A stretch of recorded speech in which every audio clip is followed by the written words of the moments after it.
Catalunya té la paraula. Moltes gràcies, presidenta.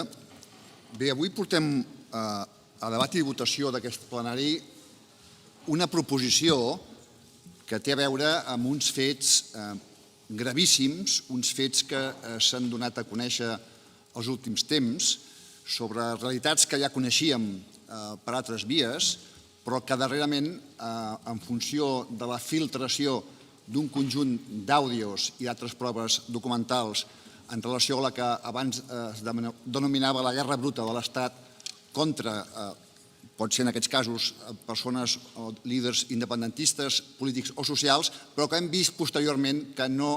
teníem l'exclusiva, sinó que hi ha hagut uns intents i unes organitzacions i unes trames delinqüencials, mafioses, que han anat molt més enllà de la voluntat de destrucció d'un adversari polític, en aquest cas del perfil independentista, i han abastat persones de tota naturalesa, de tota índole, de tota ideologia política, com també han estat, com hem vist recentment, lamentablement, altres líders com el senyor Pablo Iglesias, el seu partit Podemos, i altres que segurament vindran al futur. Nosaltres aquestes trames, aquestes actituds, aquestes actuacions absolutament delictives, les hem denunciat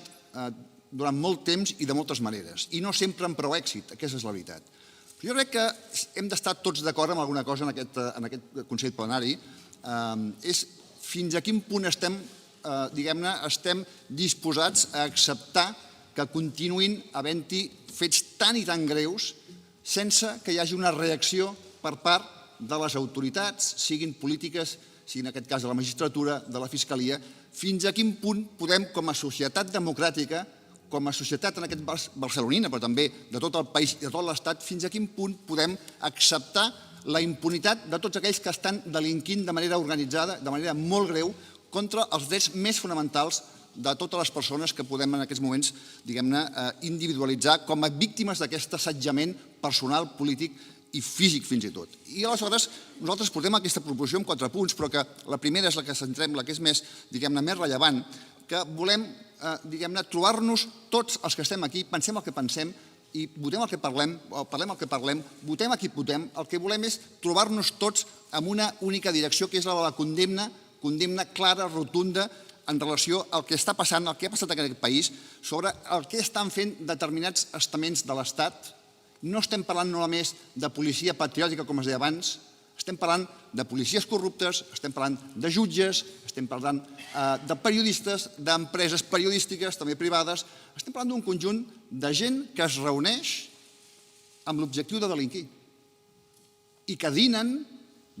i entre rialles s'expliquen com podem enfonsar a una persona, a un partit, com podem perjudicar a una formació política quan hi ha eleccions de les que siguin o no hi hagi eleccions, com podem fabricar proves falses, com podem imputar de manera injusta a la gent que són adversaris polítics, com podem fer-ho de tal manera que no hi hagi capacitat ni dret de defensa.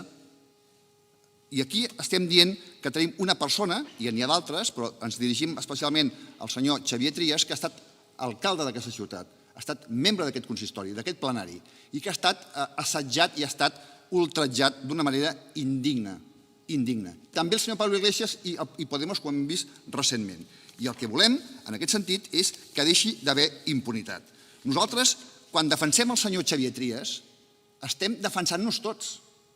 Tots, els 41 membres d'aquest plenari, ens defensem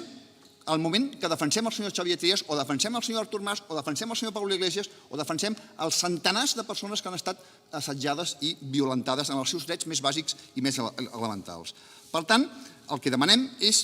que tothom que tingui algun poder que la llei li atorga per dir prou, actuï. Sigui el govern de l'Estat, sigui la Fiscalia de l'Estat, siguin els magistrats, s'ha d'actuar i, diguem-ne, acusar formalment els presumptes, que jo crec que ja són molt clars, responsables d'aquestes trames mafioses que estan acabant amb l'estat de dret en aquest estat espanyol. I això no ens ho podem permetre. Votem el que votem, repeteixo, parlem el millor que parlem. Per tant, el que estem dient és demanem aquesta condemna rotunda, no solament aquests fets tan execrables, sinó també demanem que hi hagi una acció política propositiva per portar a Fiscalia aquestes acusacions que jo crec que estan més que fonamentades. En aquest sentit, demanem el vot de tots i cadascun de vostès perquè el que estem fent és defensar la democràcia i defensar els drets polítics i civils més bàsics i essencials de tota la gent que viu en aquest país, siguem regidors o siguem el que siguem. Moltes gràcies.